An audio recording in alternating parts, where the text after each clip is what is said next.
Hoje à noite vamos meditar a respeito de um texto muito importante, de fato uma narrativa a respeito de uma das ricas experiências de Jesus, onde ele aproveita para ensinar princípios muito importantes para nós. Eu quero ler no Evangelho de Marcos, no capítulo 12, a partir do verso 41, indo a leitura até o verso 44, onde lemos assim: Jesus sentou-se em frente ao cofre das ofertas e observava como a multidão colocava dinheiro no cofre. Muitos ricos depositavam ali muito dinheiro. Veio, porém, uma viúva pobre e colocou no cofre 2 moedinhas, que valiam um quadrante. Chamando ele os discípulos, disse-lhes: em verdade vos digo que esta viúva pobre deu mais do que todos os que colocaram ofertas no cofre, porque todos deram do que lhes sobrava, mas ela, da sua pobreza, deu tudo o que possuía, todo o seu sustento. Amados, eu escolhi a leitura de Marcos no capítulo 12 porque o mesmo acontecimento é também narrado em Lucas no capítulo 21, mas Marcos, nesta sua apresentação da experiência de Jesus, ali no templo, diante da caixa do tesouro, ele de fato dá mais detalhes.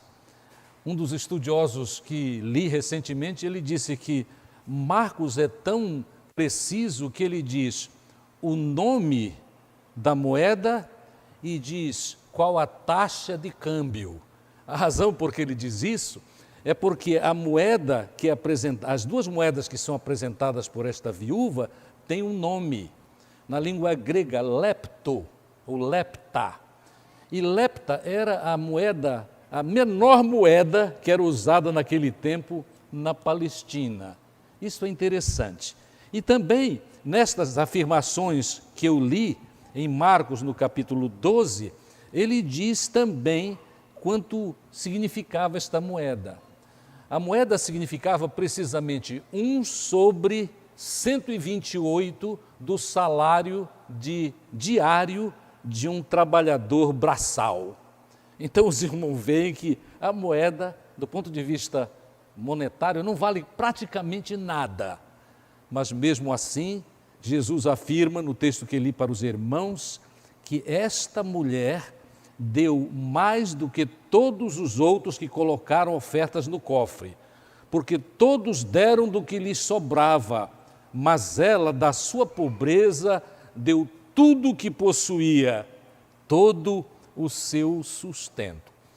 Quando nós ocupamos de ler alguns versos antes do texto que eu li para os irmãos, nós observamos que Jesus vinha exatamente naquele momento criticando alguns líderes religiosos. Quando ele disse, a partir do verso 38, a parte B, cuidado com os escribas, eram líderes religiosos judeus, que gostam de andar com roupas compridas, de ser cumprimentados em público, gostam dos primeiros assentos nas sinagogas e dos primeiros lugares dos banquetes. Eles, observe isto, devoram as casas das viúvas e, para disfarçar, fazem longas orações. Eles receberão condenação ainda muito maior. A razão da crítica de Jesus Cristo para os religiosos do seu tempo, e a palavra de Jesus poderia caber muito bem na vida de alguns religiosos do nosso tempo, que não cumprem a vontade do Senhor e que exploram os fiéis terrivelmente, esta palavra caberia também. Mas a verdade é que naquele tempo, ostentação religiosa era moda na Palestina. E quando nós estamos pensando a respeito de ostentação, nós nos lembramos de outras palavras de Jesus Cristo sobre isto, exatamente no chamado Sermão do Monte. O fato é que, quando Jesus está ali, na frente do cofre das ofertas, ele faz uma observação importante para os seus discípulos a respeito da viúva pobre e a sua oferta. É tão interessante isso. É bom nós recordarmos um pouco o que significava este cofre das ofertas no templo onde Jesus estava com os seus discípulos. Na verdade, havia, segundo os estudiosos, havia 13 gasofiláceos no pátio chamado Pátio das Mulheres. E Jesus estava precisamente ali. Estudiosos da palavra de Deus nos dizem que há sinais nos evangelhos de que Jesus vinha passando por algumas dificuldades e pressões dos líderes religiosos judeus. Jesus provavelmente estava cansado, mas ele assentou-se ali da frente destes gasofiláceos, que inclusive, amados, eram caixas grandes feitas de cobre, e a parte superior desses gasofiláceos era num formato comprido, como se fosse de uma trombeta. Tanto é que o nome destes gasofiláceos, os lugares onde eram depositadas as ofertas do povo judaico, estes lugares eram assim, um lugar de muita gente, porque praticamente todos os dias ofertas eram levantadas pelo povo, que era em grande número. E a ideia aqui, por isso que estou contando isto para os amados, é que quando os mais ricos, quando os religiosos, querendo ostentar a sua fidelidade a Deus, davam suas ofertas, eles despejavam sacos, literalmente, sacos de moedas. E pensem, o gasofilácio era feito de cobre. Na medida em que as ofertas, as grandes ofertas dos líderes religiosos que queriam ostentar, iam caindo, era um barulhão, era dinheiro caindo literalmente em lata. Era aquele barulho enorme. E Jesus observava tudo isso. Mas aí ele diz que aquela mulher pobre veio e colocou 2 moedinhas de ínfimo valor. Jesus estava observando este fato, porque ele ouviu o som das entregas de alto valor e, sem dúvida, nada ouviu, mas ele tinha conhecimento sobrenatural. E ele revela isto, ele sabe que a mulher deu apenas 2 ofertas e sabia também, isto é revelado aqui, era todo o sustento daquela mulher pobre e viúva, uma sofredora, era tudo o que ela tinha.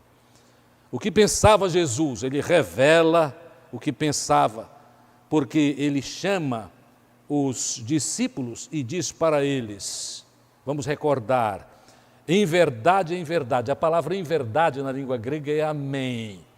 Até hoje eu lembro uma lição nos primórdios dos meus estudos teológicos, no Seminário Teológico Batista do Norte, quando o professor Lívio Lindoso, um catedrático da língua grega, ele gostava desta expressão em grego, amém, amém, lego rumim, que quer dizer, amém, amém, em verdade eu vos digo. Toda vez que Jesus usa essa palavra, e em 13 oportunidades em Marcos esta afirmação é feita, é para dar ênfase ao que ele vai dizer. Jesus quer enfatizar, quer colocar na mente dos discípulos que de fato o valor está no sacrifício da doação e não no tamanho da oferta, na quantidade da oferta. Eu já disse para os irmãos que Marcos aqui, ele dá o nome da moeda e o valor dela, era um valor ínfimo. E na avaliação de Jesus, lembremos-nos, esta é a maior oferta que foi dada ali. Isto faz lembrar a todos nós aquele texto de 1 Samuel, no capítulo 16 e verso 7, quando na palavra do Senhor está escrito algo que devemos estar sempre lembrados. Deus, o Senhor, não vê como o homem vê, porque o homem vê o exterior, mas Deus vê o coração. Como será diferente a nossa vida e como tem sido a nossa vida diferente se nós já entendemos esta verdade, que o homem vê o exterior, mas ele vê a verdade também. O homem vê o exterior, mas Deus vê o coração, Deus vê a nossa intimidade. Isto quer dizer que no tocante à nossa entrega de vida e de bens para o Senhor, Ele vê a nossa intenção, Ele vê a nossa motivação. Graças a Deus, irmãos, tantos de nós já fomos tocados pela palavra do Senhor. E quando participamos da obra do Senhor, quer seja com a nossa dedicação de vida, de dedicação de tempo para o Senhor, ou dedicação de ofertas ao Senhor, nós entendemos isso. E por esta razão, alguns de nós damos com sacrifício, certos de que Deus cumprirá a sua parte de promessas que Ele faz, e há tantas promessas especiais a respeito deste assunto de entregarmos nossa vida e nossos bens para o Senhor. Tanto é que lá na profecia de Malaquias há uma expressão que devemos levar mais a sério, que diz assim: fazei prova de mim, se eu não abrir as janelas do céu e acrescente sobre vós bênção sem medida. Minha tradução livre desta palavra de Malaquias no capítulo 3. A aplicação que devemos fazer, e que já apresentei um pouco dela, é de que Deus observa os nossos atos e as nossas motivações. E sempre para todos nós, por causa da nossa falibilidade, por causa da nossa pecaminosidade, visto que nós não éramos pecadores, nós ainda somos pecadores, posto que regenerados por Jesus Cristo, quando aceitamos a sua salvação. Há muitas possibilidades de cairmos em tentação. Por esta razão, vamos nos lembrar que Deus não aceita a ostentação religiosa e a ostentação espiritual. Então, mediante as muitas possibilidades de motivação nas nossas ofertas, na nossa entrega ao Senhor, vamos pensar um pouco a respeito de, faço esta pergunta a si mesmos: qual é a minha motivação para a minha participação de apoio no serviço do Senhor? Nós seremos ajudados ao lembrar que Deus vê o nosso íntimo. Deus não apenas observa, mas Ele sabe exatamente qual é a nossa motivação. Jesus Cristo, como sempre acontece, nos relatos a respeito dele no contato com os seus discípulos, e discípulos deles hoje somos nós, então estejamos atentos. Ele aproveita esta oportunidade de estar ali no santuário, perto dos gasofiláceos, observando os doadores, os ricos na ostentação e a mulher viúva pobre dando apenas 2 moedinhas, 2 leptos. Ele aproveita para ensinar. Tanto é que o verso 43 diz assim: e ele chamou os discípulos, eles estavam lá, mas isto quer dizer, ele pediu que os discípulos se aproximassem dele e explicou e disse qual exatamente a sua avaliação daquela doação tão importante da mulher viúva pobre.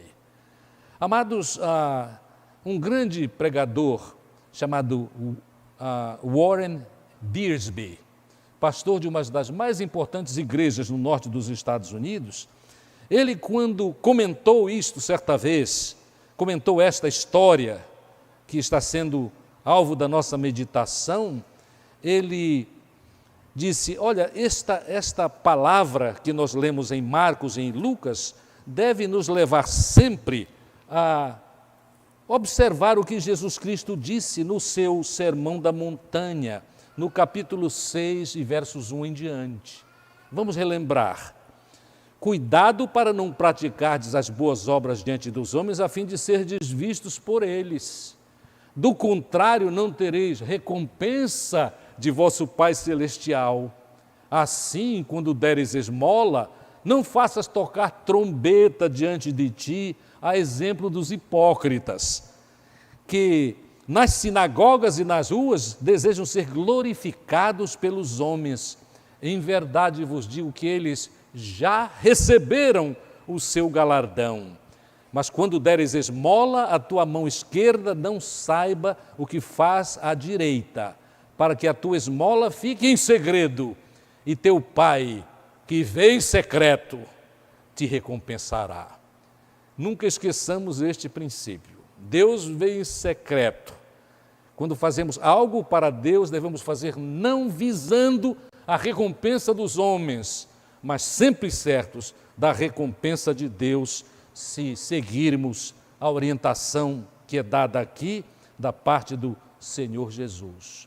Amados, o cerne, o centro, o âmago desta mensagem de Jesus ali com os discípulos, chamando-os para próximo de si, para fazer a avaliação da oferta da mulher viúva pobre, deve fazer com que nós pensemos e internalizemos os ensinos práticos de Jesus a respeito deste assunto. Aliás, de Deus sobre este assunto, quanto à nossa participação no reino de Deus, com nossos dízimos e nossas ofertas. Não há nenhuma dúvida que o primeiro ensino prático que devemos aprender hoje a respeito deste assunto é que um dos propósitos de Deus nos ensinos que Ele nos dá e que Jesus dá aqui neste acontecimento é que o propósito de Deus, o primeiro deles é o nosso crescimento na fé. Quer dizer, o crescimento na nossa confiança em Deus, sim, porque é dando que nós recebemos. É dando que nós recebemos. Quando eu pensei a primeira vez, no decorrer das semanas passadas, a respeito desta afirmação, é dando que recebemos, eu pensei naquela inspiradora oração de São Francisco. É dando que se recebe. É dando que nós somos abençoados por Deus. Abençoados por Deus. Jesus ensina exatamente isso em Lucas, no capítulo 6 e no verso 38, nós temos esta expressão: dai e ser-vos-á dado, recebereis boa medida, cheia, generosa e transbordante, pois sereis medidos na mesma medida com que medis. Alguns pregadores têm dificuldade em aplicar este texto como eu quero aplicar e sinto que Deus me dá autoridade para aplicar a primeira parte. Dai e ser-vos-á dado, recebereis boa medida, cheia, generosa, transbordante. Amados, eu tenho uma experiência da minha meninice que até hoje é o que vem sempre ao meu coração quando eu penso nesta palavra de Jesus. Os irmãos ouviram? Olha, a boa medida que receberemos é cheia, generosa e transbordante. Pois bem, quando eu tinha cerca de 8 anos, era costume da minha família ir até uma praça em Belém do Pará, onde nós vivemos por muitos anos, onde tinha uma feira livre de uma das praças mais importantes e mais belas de Belém, próximo da minha casa, por sinal. E era prática nossa, no sábado de manhã, acompanhando o meu pai, cujo nome era Milton Lages, nós íamos para lá e o meu pai já tinha fregueses quanto às diversas necessidades nas compras que fazíamos. Naturalmente havia um verdureiro onde ele comprava sempre couve, alface e pepinos, etc. Mas havia um lugar, havia um homem específico onde ele sempre comprava farinha. E, amados, eu sempre achei aquilo a coisa mais interessante da minha vida. Eu gravo isso daquela figura até hoje. Porque a maioria dos vendedores, a venda era feita não por quilo, mas era feito com litro. Alguns aqui que têm mais de 50 anos sabem como era no passado, né? Era litro. Então, enquanto a maioria dos vendedores colocava aquele litro dentro do saco de farinha, e quando levantavam, naturalmente havia uma protuberância da farinha, eles faziam assim, olha. Entenderam? E aí era 1 litro, 2 litros, 5 litros. Mas esse amigo do meu pai, ao longo dos anos, ele tinha feito amizade com ele, era diferente. Sabe o que ele fazia? Ele metia o litro dentro do saco de farinha e quando subia assim, ainda pegava um pouco com a sua mão, exatamente assim, e ainda colocava por cima. Quer dizer, já viu uma protuberância e ele colocava ainda um pouco mais. Amados, eu gostaria que vocês ficassem com esta figura na mente, porque eu quero dizer que este texto que li para os irmãos está querendo dizer exatamente isso. Deus dá muito mais, a medida dele é transbordante, e não há crente aqui entre nós que tenha sido fiel a Deus por ter ouvido a orientação de Deus a respeito da sua entrega de vida e a sua entrega de bens para o Senhor, que não saiba disso.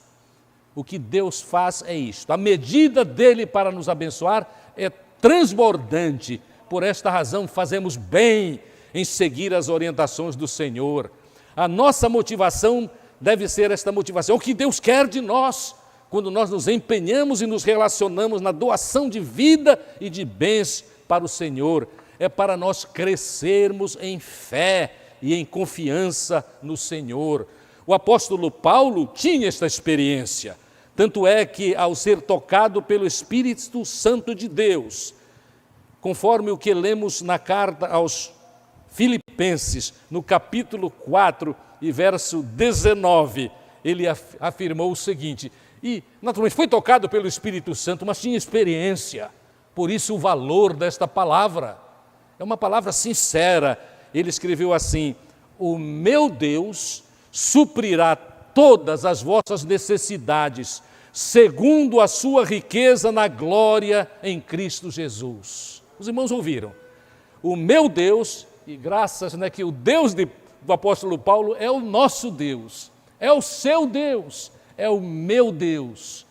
Faltaria tempo para contar da minha própria experiência pessoal, quantas vezes eu já experimentei isto na minha vida, que já tem algumas décadas.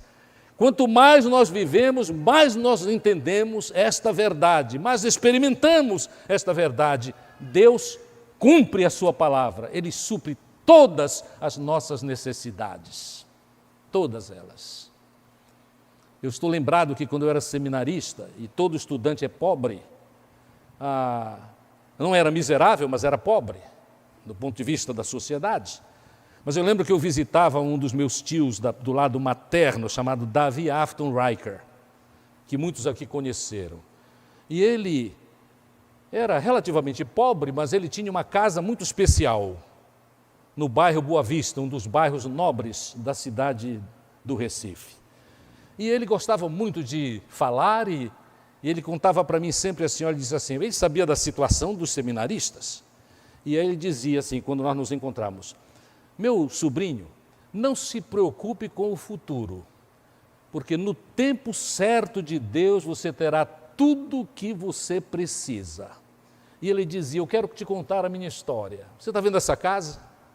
Eu não tinha condição para comprar uma casa assim. Mas um dia, porque Deus é quem é, o meu patrão na firma onde eu trabalhava veio falar comigo e disse assim, Davi, eu quero que tu compres a minha casa. E a casa era muito especial. E o meu tio então disse para ele assim, mas patrão, sorrindo assim, porque o senhor não me conhece, o senhor não sabe o que eu tenho e o que eu não tenho, eu não tinha a mínima condição de comprar a sua casa. E o patrão olhou para ele, sorriu e disse assim, Davi, você tem sim, porque eu vou acertar um preço especial com você, e você pagará quando você puder. Vamos ouvir isso? Isso é milagre de Deus, é cumprimento de que Deus cuida dos seus. E toda vez que eu recebo uma bênção extra, eu penso na vida deste meu tio, que por sinal descobri no decorrer desta semana, abençoou muita gente com os seus contatos e com a sua comunicação de fé. Eu recebi um telefonema interessantíssimo de Santarém, no Pará, de um aparentado meu que é pastor, muito jovem. E este jovem tem passado por algumas crises, ele é pastor jovem, auxiliar da Primeira Igreja Batista de Santarém. Mas ele teve Covid. E um dos resultados maléficos deste vírus é problemas emocionais. Os irmãos sabem disso. Há pessoas que são muito afetadas neste sentido. Então ele andou deprimido por um tempo. Então ele me chamou e ele revelou uma coisa interessante sobre o meu tio Davi. Ele disse assim, olha, eu devo muito ao senhor Davi Afton Riker, exatamente o Davi que é meu tio. Porque ele disse, num tempo que ele passou aqui em Santarém, já na sua velhice, depois de sua esposa ter falecido, ele veio morar em Santarém. Mas eu lembro que certa vez eu estava conversando com ele, e hoje eu posso dizer para o senhor, falando comigo ao telefone, ele disse que a razão por que eu sou crente em Jesus Cristo e batista é porque eu fui tocado pelo Espírito Santo de Deus por meio do intermédio do senhor Davi Afton Riker. Amados, isto é algo que nós devemos levar a sério. Muitas vezes, quando nós tocamos a vida de alguém, fazemos contato com alguém e por darmos bom testemunho, por termos as palavras que precisamos ter e que o Espírito Santo nos ajuda a dar, nós somos usados para a transformação das pessoas. Então notem quantas coisas boas este homem, meu tio, por sinal, fez, não é? Me ajudou a entender estas questões de fé, mas há outras coisas que são também, que têm a ver com o que Deus quer, o propósito que Deus tem, quando Ele nos ensina coisas a respeito da entrega de vida e entrega de bens para o Senhor.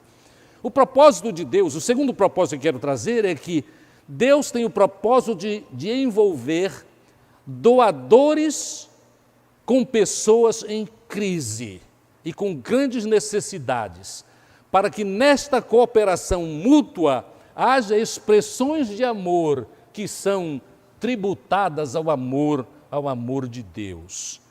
Há muitos textos preciosos, mas o apóstolo Paulo é magnífico quando, na carta aos 2 Coríntios, no capítulo 8, a partir do verso 14, ele afirma o seguinte, estejam atentos: no tempo presente, a necessidade de outros está sendo suprida pelo que excedeu de vós, para que também aquilo que deles exceder venha a suprir a vossa necessidade e assim haja igualdade. Como está escrito, ao que muito colheu, nada sobrou, e ao que pouco colheu, nada faltou. Os que já têm bastante conhecimento da palavra de Deus no Velho Testamento sabem que aqui é uma referência ao maravilhoso milagre do maná, que Deus deu ao seu povo durante toda a peregrinação no deserto, segundo as Escrituras. Verso 16, mas graças a Deus que pôs no coração de Tito a mesma dedicação por vós, pois não somente aceitou a nossa solicitação, mas sendo muito dedicado, partiu de livre vontade e foi visitar-nos. Mas o ponto principal é este: os que têm ajudam os que estão em necessidade, e oportunamente, por causa do que o mundo é, do que a vida é, aquele que foi ajudado passa a ser também ajudador, até motivado pela feliz experiência de ter sido tocado pela graça e a misericórdia de Deus. Cooperação mútua é o interesse de Deus, o propósito de Deus quando nos ensina a respeito de assuntos relativos à mordomia cristã. Também, o terceiro propósito de Deus que quero citar para os irmãos é fazer-nos reconhecer que tudo vem das mãos de Deus. Sim, é uma das principais afirmações a respeito de mordomia. Tudo vem de Deus. E nós temos o dever de, reconhecendo isto, ser liberais para abençoar pessoas com os nossos bens. Quando nós pensamos a respeito de sermos liberais com os nossos bens e tudo vem de Deus, o grande texto que é tantas vezes citado e com muita propriedade em nossas igrejas é o texto de 2 Crônicas, quer dizer, 1 Crônicas, primeiro livro de Crônicas, capítulo 29, e os versos são 12 a 16. Aqui está o rei Davi bendizendo a Deus pela voluntariedade dos fiéis para a construção do templo, mas notem o que ele diz: tanto riquezas como honra vêm de ti, tu dominas sobre tudo, e há força e poder na tua mão está a exortação e o fortalecimento. Agora, Senhor, nós te damos graças e louvamos o teu grandioso nome. Mas quem sou eu? É o rei. Mas quem sou eu? E quem é o meu povo? para que pudéssemos fazer ofertas tão voluntariamente, porque tudo vem de ti e damos a ti do que é teu. E damos a ti do que é teu. Ora, por causa das tradições da nossa igreja e coisas que aprendemos e que têm sua verdade, quando eu leio assim, nós damos a ti e do que é teu, eu lembro aquela expressão muito comum na nossa tradição de Primeira Igreja Batista de Manaus, que é: nós damos ofertas, não é? Mas nós devolvemos dízimos. Eu sei que isto é verdade, mas eu gosto de chamar a atenção aqui deste texto, que é o seguinte: nós damos porque tudo vem de ti. E uma vez Deus nos deu, é nosso.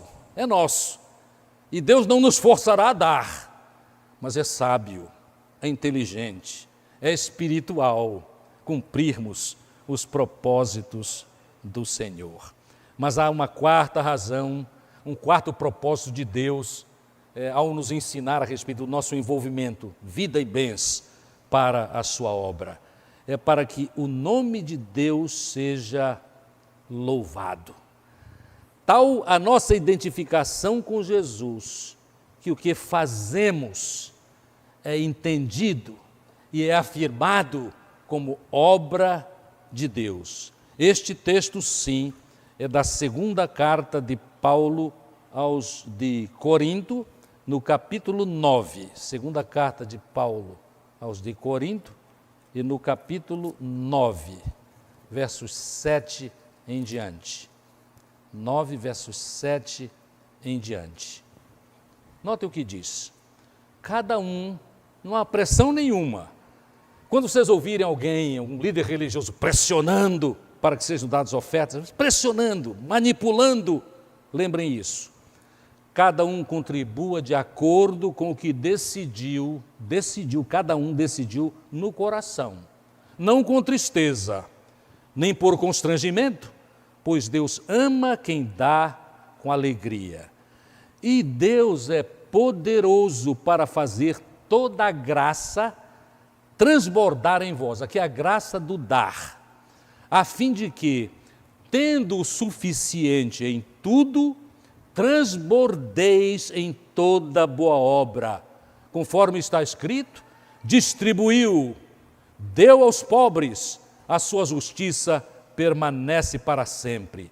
Aquele que dá a semente ao que semeia e pão para comer, também suprirá e multiplicará a vossa semeadura, aumentará os frutos da vossa justiça, e em tudo sereis enriquecidos, para serdes o quê? Generosos, o que, por nosso intermédio, produz ações de graças a Deus. Os irmãos ouviram?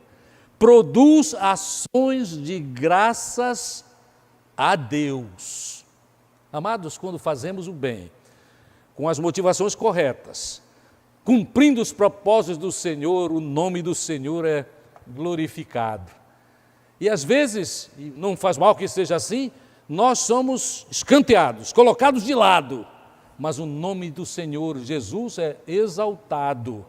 E é isto que nós precisamos fazer, com muita consciência, com muita dedicação. Sim, o nome de Deus é glorificado por meio dos nossos atos de bondade, de misericórdia, doações generosas. Eu conheço um pastor lá em Salvador e ele me contou certa feita uma história tocante a respeito de sua igreja, porque a igreja era ao lado de uma favela, extremamente pobre, miserável até. E um dos serviços da igreja era, aos fins de semana, subir o morro. Era um morro relativamente pequeno. Os irmãos sabem que para facilitar a subida em um morro, mesmo uma montanha, a montanha, no carro você vai andando e ele vai circundando ou procurando os caminhos e vai aos poucos subindo até que chegue lá. O morro era tão pequeno que da igreja era possível ver aquele pequeno morro e os casebres. E naquele sábado o pastor a que me refiro decidiu subir também o pequeno morro, ir até a favela para fazer doações da igreja. Agora, Tenha uma figura na mente. O morro é pequeno, relativamente pequeno. Então, cada vez que eles dão uma volta circundando o morro para subir, eles vão ficando mais próximos. E na última volta, antes de chegar na casa desta específica mulher pobre que era apoiada pela igreja, do ponto de vista de alimentos e outras coisas, antes de literalmente chegarem lá, eles estavam extremamente próximos. Dava até para ouvir pessoas, se as pessoas falassem num certo bom som. Pois não, o pastor ficou absolutamente tocado no seu espírito, porque quando ele chegou próximo da casa daquela mulher, na última volta para chegar na sua casa, ele ouviu quando ela disse, e deu para entender perfeitamente, ela disse para alguém que estava com ela, disse assim: aí vem o meu Jesus. Aí vem o meu Jesus. Irmãos, ela não disse, aí vem a Igreja Batista 6 de julho, diz que 2 de julho. Eu quis lembrar agora porque eu fui convidado para ser pastor desta igreja nos primórdios da minha vida pastoral. E disse não, porque não é o que Deus queria para mim. Aí vem o meu Jesus. Ele não disse, aí vem os meus amigos da Igreja Batista 2 de julho. Aí vem o meu Jesus. É isto que Deus quer, é o propósito de Deus na entrega da nossa vida e dos nossos bens. Ter o seu nome glorificado. Meus queridos, entendendo estas verdades, entendendo a avaliação de Jesus a respeito aquelas 2 moedinhas da mulher viúva e pobre, que nós estejamos muito mais empenhados do que em qualquer outro tempo da nossa vida em cumprir os propósitos de Deus na nossa vida. O nome dele será glorificado e a nossa mensagem terá muito mais penetração na vida de pessoas literalmente, espiritualmente miseráveis, porque até hoje não encontraram e não se entregaram a Jesus. Amados, que Deus nos abençoe. Eu louvo a Deus quando eu observo, e é fácil reconhecer isso, que tantos dos membros da nossa igreja, há bom tempo, aprenderam a ser fiéis mordomos do Senhor. E a minha oração constante é que Deus nos enriqueça cada vez mais, para que nós possamos cada vez mais entregar o que devemos entregar, segundo sua orientação, para que nada falte para o cumprimento da sua vontade. Que Deus nos ajude e abençoe. Que tenhamos uma semana muito especial. Que Deus, amados, nos livre de todo perigo, especialmente das doenças, especialmente deste vírus tão terrível, e que nós tenhamos sabedoria para fazer tudo o que está ao nosso alcance para nos mantermos seguros, e que ensinemos aos outros que não têm os mesmos cuidados a agir de maneira coerente, porque vale a pena viver e vale a pena durante a vida fazer a vontade do Senhor. Amém. Amém.